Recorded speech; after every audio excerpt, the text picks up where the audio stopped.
Join the conversation with Summer Keith to learn more about personal improvement, family life, and learning to live in today's challenging world. If we're teaching them resiliency, like, look, this is something that you're bigger than this. You're better than that. That's somebody else's mistake. Mm-hmm. It's not going to ruin your life because you were meant for something more important than that. Join the conversation with Summer Keith, where you will learn something new that you never knew before, but can use to improve your life.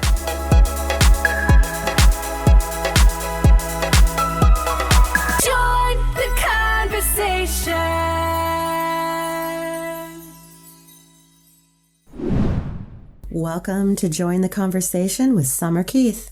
Summer? Hey, how you doing, Celia? I'm doing great. Thank you so much. Well, today we are discussing what makes kids resilient. And sometimes I cringe, even now. Of course, I used to teach in public schools, and that kind of made me sensitive to what children have been and are currently going through. But when I hear people talk about how resilient kids are, I happen to know from experience that although they are resilient, they're also still very sensitive, vulnerable, and often insecure. Also, they're very, very impressionable. So how can we protect our kids and help them from having to deal with life's ups and downs and sort of keep them more resilient? It is especially, and I think you'll agree, more difficult because I don't know about you, but I can still remember back when I was a kid. I can remember back, honest to God, till almost 4 years old. That's just who I am. I have a good memory back then. But I remember being devastated when my parents separated. And, you know, this goes on a lot today. But anyway. And it doesn't even matter the age. You know, kids at 18 are just as devastated as a 5-year-old. So, things like that are traumatic. Sometimes even more as a teenager. Right. Because they're used to that security. I think that all kids are different, so everybody's individual. Every child isn't going to be super sensitive to something you say. Some children are going to be more resilient. Some kids are not. It's just a mixed bag. So knowing your own kids and realizing you have a sensitive kid or you have a rebellious child, or your child might have certain attributes that you need to work on and learn so that you can better communicate with that child. And when teaching, a lot of us teachers called some of the kids that you might consider rebellious, we call them willful children. Right. They're usually the smart children. Exactly. They really are, because you can see what they're gonna be, their career choice when they grow up. You're like, just about. Yeah. Yeah. I have so many good stories. I mean, so many memories of, I remember this, and this kid obviously was very resilient. I always laugh when I think about my times teaching, because children are passionate and hilarious and fun and awkward and curious. They're just a mishmash of all kinds of energies, which you either enjoy being a teacher or you don't. There's really not much of a in between. But I remember this kid. He was in middle school, and we had a writing assignment for him because I would co-teach with the other teacher. And it was, I'm not going to go into details of the writing assignment per se, but it was basically about something to the effect that if you could rule the world, what kind of ruler would you be? It was something along those lines. So he came up with this name, and it was Ginger Nation because he was a redheaded kid. Oh, I see. So anyhow, it was pretty rough because he was talking about using, like military force to keep everybody in line. And kids are pretty smart in middle school. It's like their brains are starting to really meld together with external and internal forces, But anyway, but it was rough, and it was almost on the border of violent. And I said, oh my gosh, I'm not going to say his name, but let's just make up something, Joe, I said, Joey. I said, gosh, Joey, that seems a little bit harsh, don't you think? And he said, well, what did you think I was going to come up? Rainbows and unicorns? I'm like, well, that would have been a lot more pleasant to read about than this, So he would be an example of some kid that would really be resilient. Yes. He'd be really resilient. But anyway, we're going to back up a little bit and just talk about health resiliency. That's something else that folks don't think about. Kids will feel better. And again, in the classroom, sometimes if kids didn't have your breakfast or they didn't get their meds that they need, some kids need them, some kids don't. They don't have any resiliency because they're not feeling well. So they do need good nutrition to help them become more resilient. They actually feel better. They'll learn better. Absolutely. They won't get sick as often. I think that's why they started to do the breakfasts in schools. Yes. They learned, a child without breakfast is not going to be as open to learning than a child that has breakfast. So I think they've opened up those programs throughout the country. Well, and as particularly in some of the schools where I was teaching at, which were Title I schools, they are schools that get special funding because they're in more poor areas, poverty level. Food insecure areas. Yes, and it does make a big difference. It makes a big difference for adults. If you don't eat well, you might be all cranky and mean. So, and then, bad nutrition would be like, of course, the foods like chips and cookies, processed white breads, biscuits, sweets, a lot of the kinds of foods that people eat in the South, and I did work in the South. But when they're growing, again, we're talking about resiliency. When they're growing up, that's when they need the most nutrition. And quality. And quality nutrition. Absolutely. I think it makes a big difference, even the quality of the meat, the vegetables. Are they organic? Are they, grown in soil that has nutrients? And I think that we all eat, and adults, fruit and vegetables that don't have all the nutrients that they should have in them. But with our children, we should put...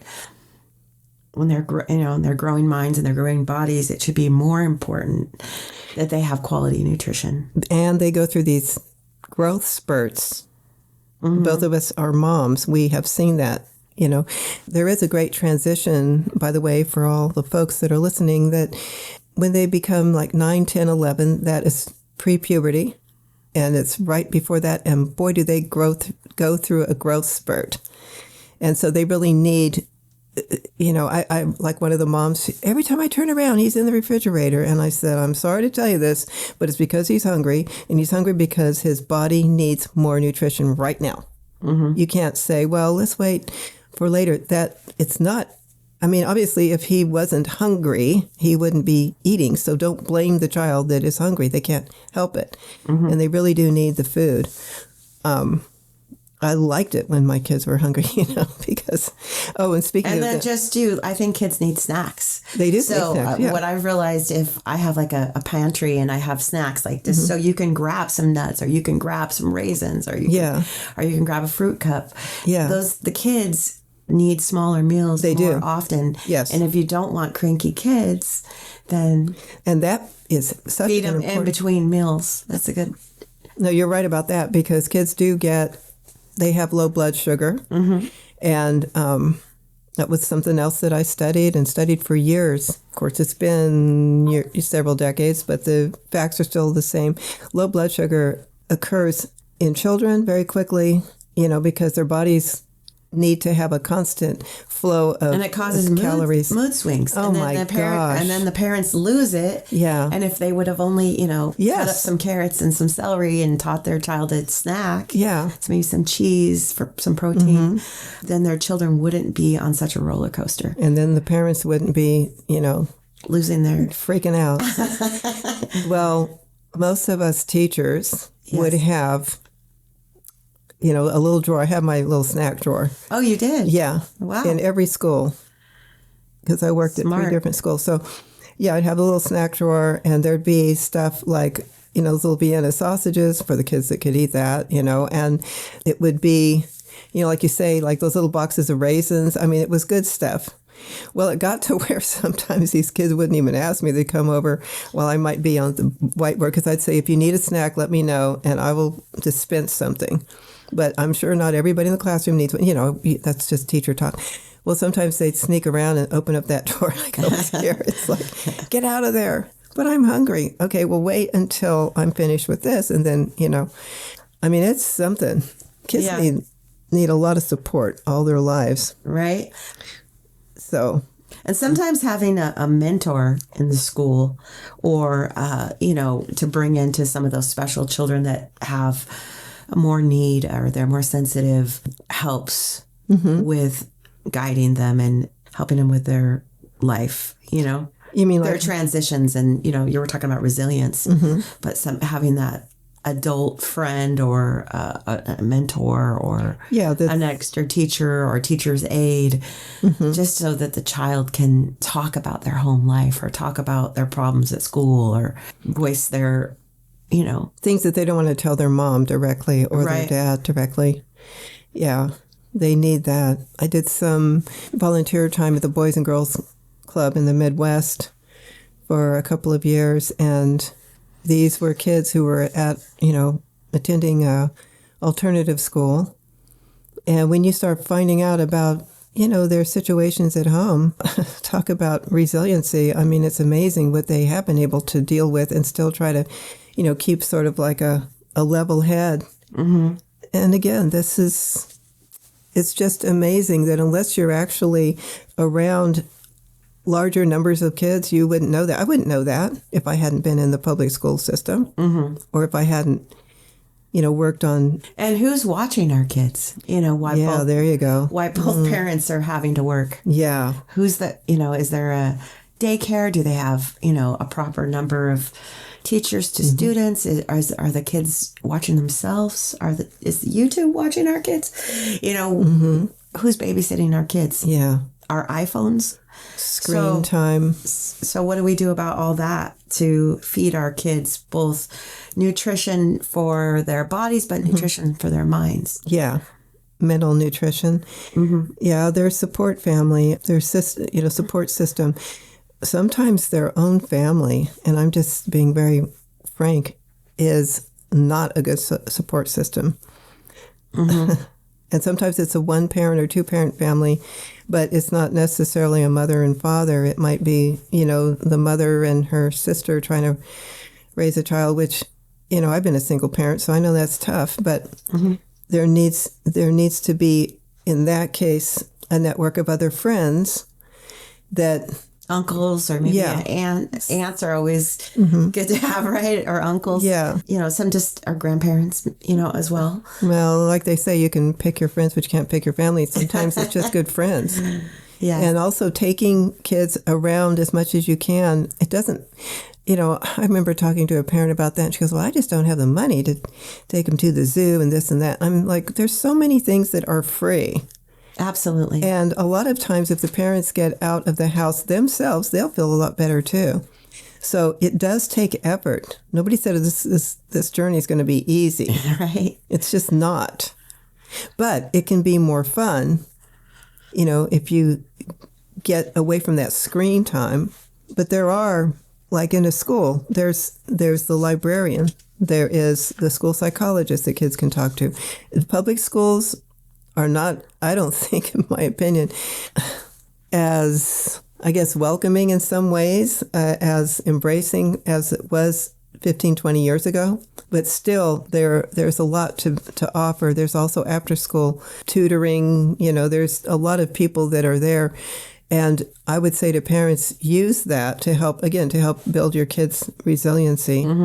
Because there's too much of the negative nowadays. And just psychologically, and adults too, when people feel overwhelmed and they don't even know why, just the energy sometimes in the room, they will tend to, it's almost like a self-sabotage. They'll tend to go into a more comfort zone, even if they know it's not good for them, like maybe playing too many video games, because that shuts everything else out. I think we should be teaching some coping skills. Really, for children. Yes. Like if you're having, just even counting to 10 or counting to 5 or taking a deep breath, simple little tools like before you, speak out or you get physical with another child or you speak out towards your teacher or let's teach some counting to 10, a deep breath, maybe meditation, maybe talking to yourself out of it.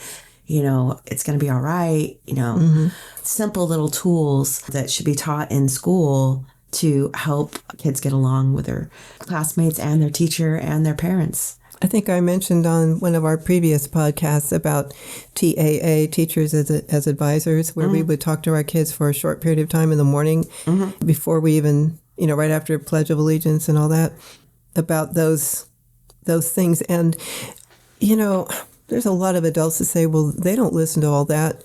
Yes, they do.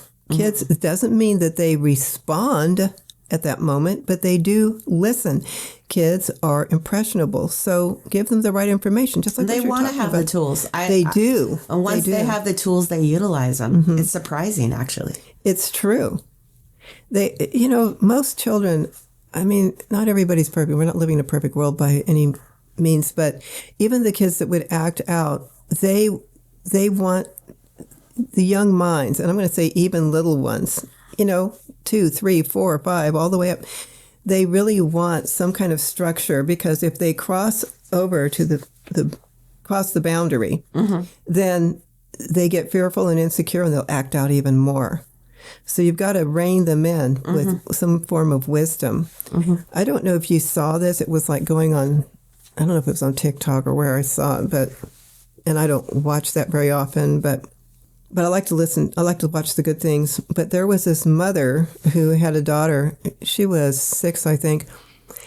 And she had picked up some bad words, which I'm not going to repeat. This kid had picked up some bad words from her mother's boyfriend. And this might have just been on Yahoo News, which I, listen to, watch.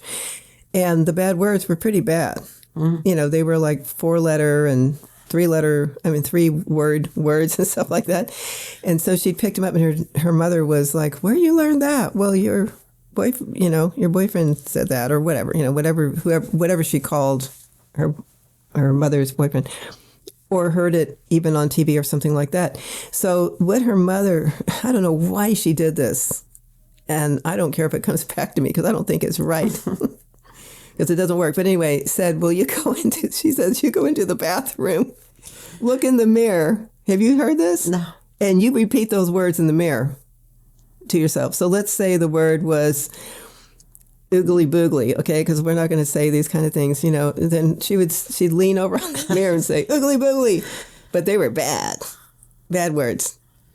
Like F-bombs. I mean, for kids, sometimes it's just the shock value. They just want to, they think that's cool, and they, it's a big word that they're not allowed to say. So it's more of that than really realizing the potency of the word. Yeah. Of course. But to me, it's just like, feeding them some rotten food. So what I would say and what I would suggest, if they are, then I would sit them down, like even with some of my students, like, do you realize you're worth more than saying words like that? That when you say words like that is actually putting dirt in your brain. It's like an infection. It's like a virus. There's nothing healthy that's going to come from using bad words. Yeah. Because it doesn't bring anything good. It doesn't attract anything good.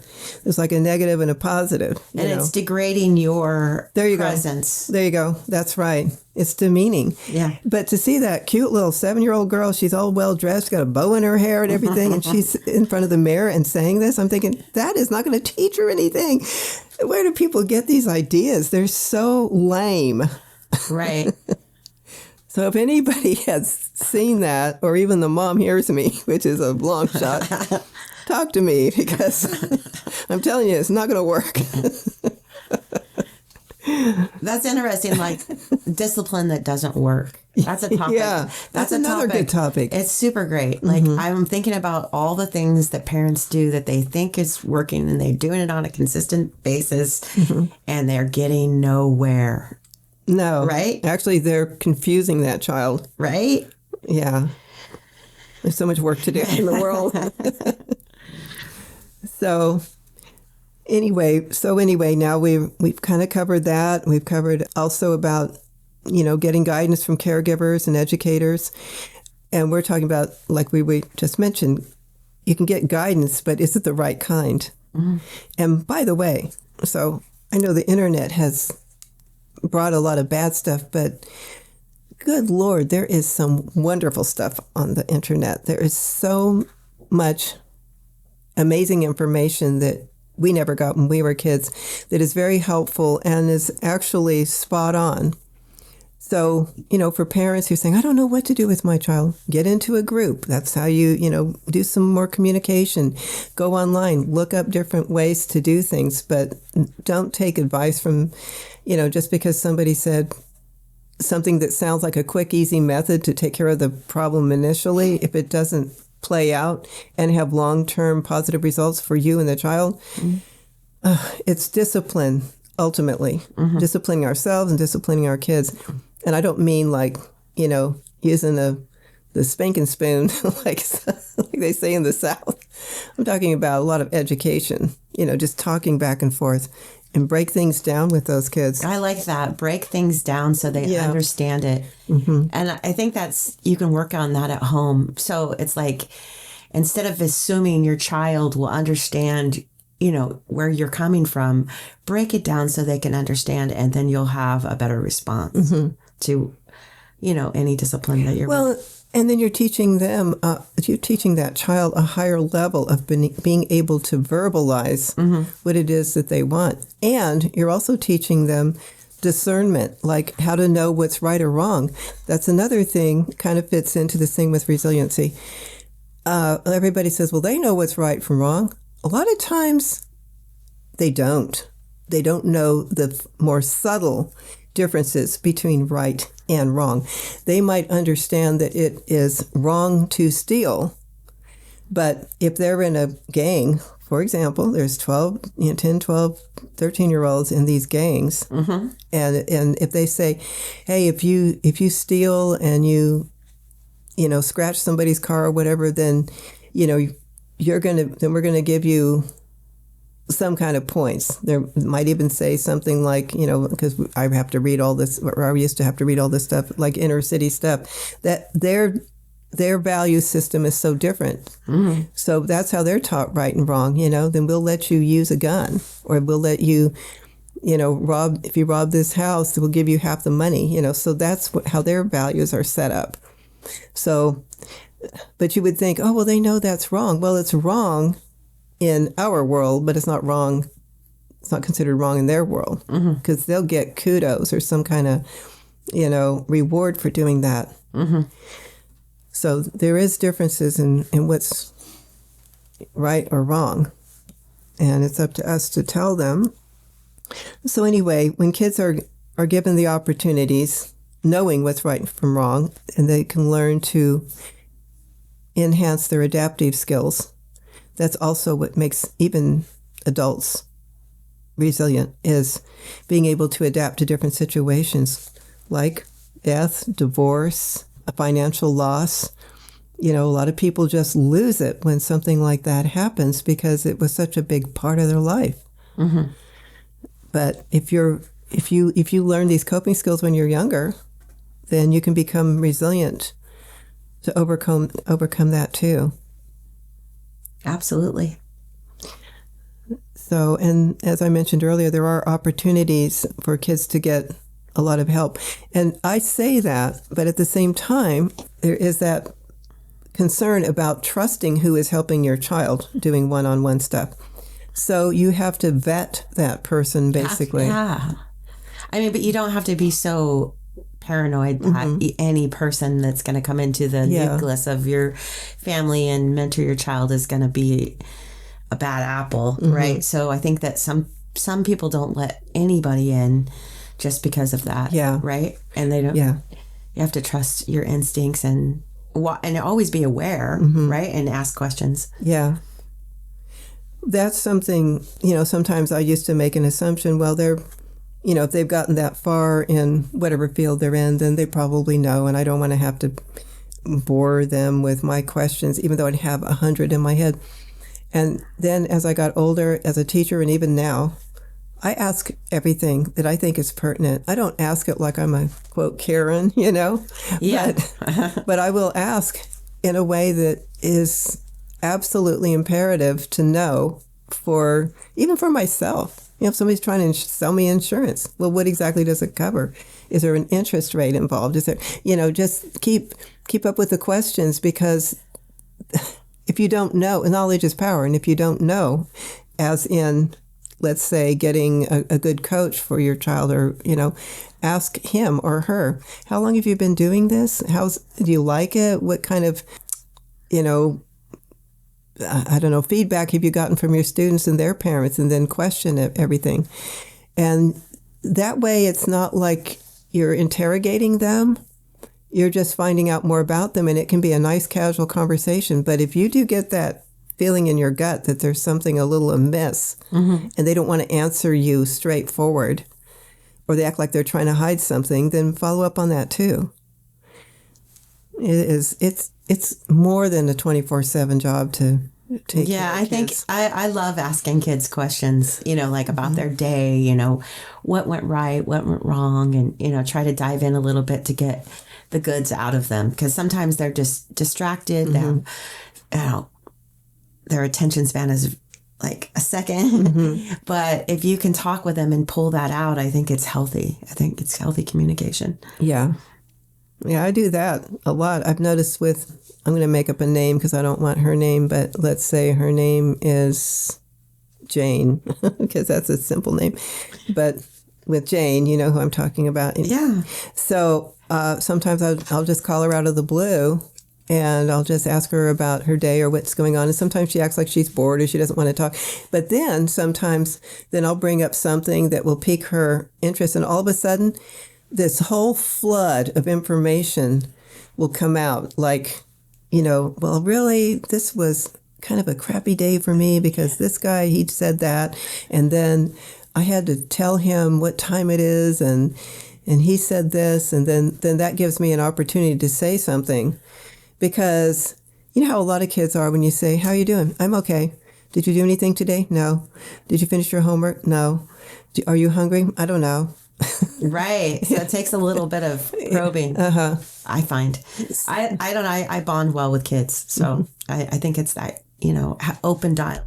Yeah. And they can trust, what they tell me. And I think that, parents should take that time. It just takes a little extra time to ask those right questions. They have to feel like there's some kind of a reward, or even, maybe, that you can laugh with them or something, and then they'll be a lot more open. That's another good point.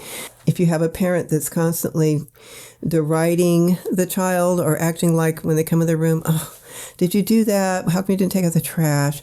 If it's always a rapport that reeks of negative energy, then you're gonna cut that line of communication in half. So and alienate them.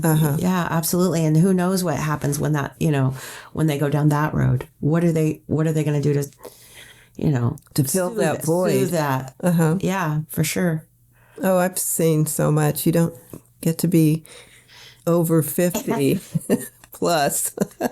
And I mean, yeah, if you live under a rock or you choose not to be a part of the world, then you don't experience a lot. But you learn a lot being a parent, right? I think you learn more from being a parent than you do, working at the same job all your life. And I also I'll listen to people who are single that don't have kids. I'll listen to sometimes what they have to say, because sometimes they sort of have they have an aloof and distant perspective because they're observers. And sometimes they can come up with some good information. But honest to God, like in the following podcast we'll be recording later in a week or so, honestly, single people who do not have children do not know as much about life as we do. And I would actually invite someone to say, oh, yes, we do. No, you don't. You just can't. Because it doesn't mean we know more fun things,